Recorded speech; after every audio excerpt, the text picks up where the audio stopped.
Everyone, welcome back to my YouTube channel. ನಾನಿವತ್ತು farm ಕೋಳಿ ಸಾಂಬಾರನ್ನ ಮಾಡ್ತಾ ಇದ್ದೀನಿ. ತುಂಬ ಚೆನ್ನಾಗಿ ಟೇಸ್ಟಿ ಆಗಿರುತ್ತೆ.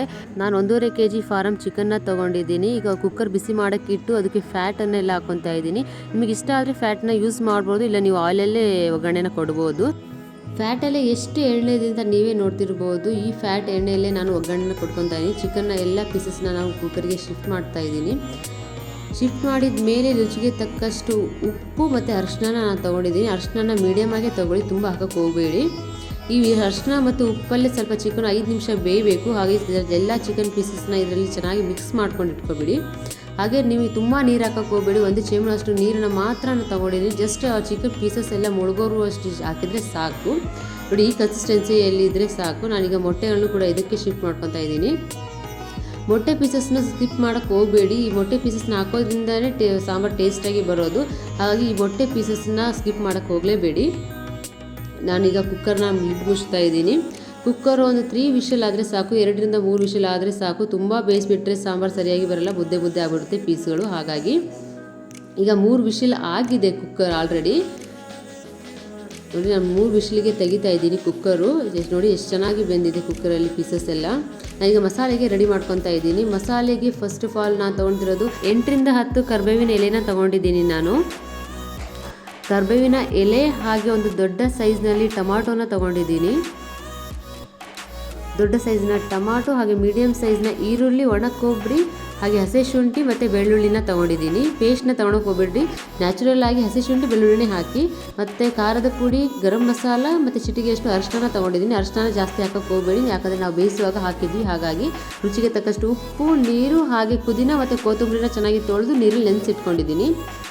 ನಾನೀಗ ಎಲ್ಲ ಮಸಾಲೆಗಳನ್ನ ಲೈಟಾಗಿ ಫ್ರೈ ಮಾಡ್ಕೊತೀನಿ. ಫ್ರೈ ಮಾಡಿ ಸಾಂಬಾರು ಮಾಡೋದ್ರಿಂದ ಚೆನ್ನಾಗಿ ಟೇಸ್ಟ್ ಬರುತ್ತೆ ಅಂತ ಕಡಾಯಿಗೆ ಎಣ್ಣೆನ ಹಾಕಿ ಅದು ಬಿಸಿ ಆದ ನಂತರ ಈರುಳ್ಳಿನ ಹಾಕ್ಕೊತಾ ಇದ್ದೀನಿ. ನಾನು ಫಸ್ಟು ಈರುಳ್ಳಿ ಜಸ್ಟ್ ಲೈಟ್ ಬ್ರೌನಿಶ್ ಕಲರ್ ಬಂದರೆ ಸಾಕು, ತುಂಬ ಹುರಿಯೋಕ್ಕೆ ಹೋಗಬೇಡಿ. ಅದನ್ನು ಜಸ್ಟ್ ಲೈಟ್ ಬ್ರೌನಿಶ್ ಕಲರಲ್ಲಿ ಬಂದರೆ ಸಾಕು. ಈಗ ಬ್ರೌನಿಶ್ ಕಲರಲ್ಲಿ ಬಂದಿದೆ ಈರುಳ್ಳಿ.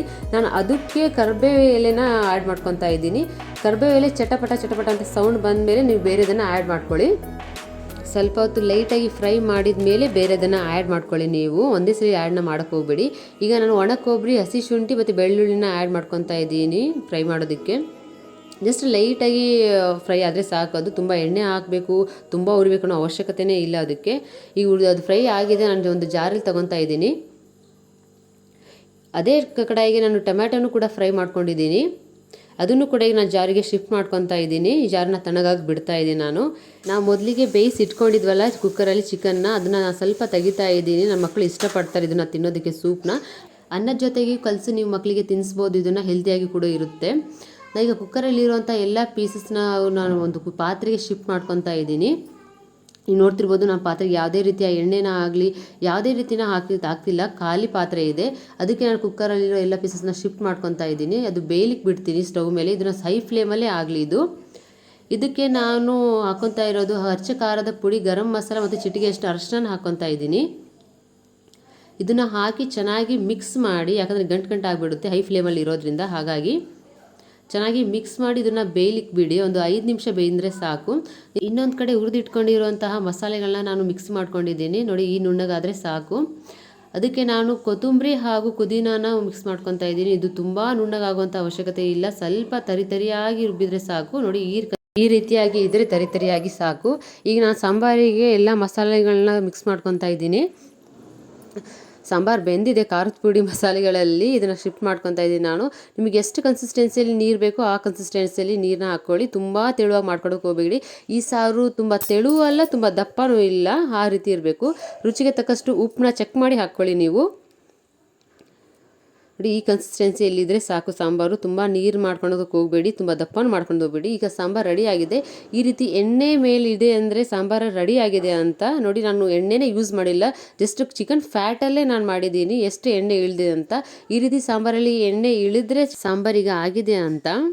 ನಾನು ಇದನ್ನು ಸರ್ವ್ ಮಾಡ್ಕೊತಾ ಇದ್ದೀನಿ. ನೀವು ಇದನ್ನು ಮುದ್ದೆ ಜೊತೆಗೆ ಸರ್ವ್ ಮಾಡಿದರೆ ತುಂಬಾ ರುಚಿಯಾಗಿರುತ್ತೆ. ಮುದ್ದೆನ ಟ್ರೈ ಮಾಡಿ ನೋಡಿ ನೀವು ಕೂಡ. ಊಟ ಬಲ್ಲವನಿಗೆ ರೋಗವಿಲ್ಲ ಅಂತ ಹೇಳ್ತಾರೆ. ಹಾಗಾಗಿ ಆರೋಗ್ಯವಾಗಿ ತಿಂದು ಆರೋಗ್ಯವಾಗಿ ಇರಿ. ನನ್ನ ಈ ರೆಸಿಪಿ ನಿಮಗೆ ಎಲ್ರಿಗೂ ಇಷ್ಟ ಆಗಿದೆ ಅಂತ ಅಂದ್ಕೊಳ್ತೀನಿ. ನೀವೆಲ್ಲರೂ ಈ ರೆಸಿಪಿನ ಟ್ರೈ ಮಾಡಿ ನೋಡಿ. ಹಾಗೆ ನೀವು ಫಸ್ಟ್ ಟೈಮ್ ಈ ನನ್ನ ಚಾನಲ್ನ ನೋಡ್ತಾ ಇದ್ರೆ ಪ್ಲೀಸ್ ಲೈಕ್ ಮಾಡಿ, ಶೇರ್ ಮಾಡಿ ಮತ್ತು ಸಬ್ಸ್ಕ್ರೈಬ್ ಮಾಡಿ. ಈ ನನ್ನ ಹೊಸ ಪ್ರಯತ್ನನ ಸಪೋರ್ಟ್ ಮಾಡಿ. Thank you for watching guys.